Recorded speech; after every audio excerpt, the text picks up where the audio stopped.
What might contribute to some of our students having challenges around self-control? I'm Larry Ferlazzo, and I'd like to share some research that might provide some insight onto this issue. Studies have found that poverty can help cause a lack of self-control and perseverance, and not the other way around. In other words, we all have a certain amount of cognitive bandwidth, which can be overwhelmed by worry and concern over scarcity. That doesn't mean we should excuse or accept some of our students' inappropriate behavior.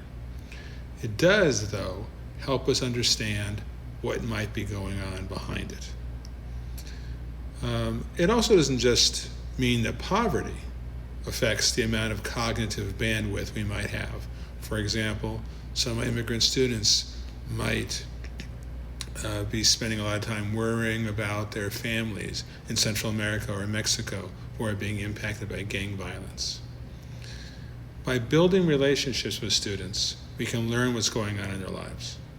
Author Alex Chevron Bennett says that teachers don't have to be trauma detectives, right? That's not our job. We don't have the background onto that. But we can connect our students with experts who have more experience and knowledge about it, counselors in school or beyond.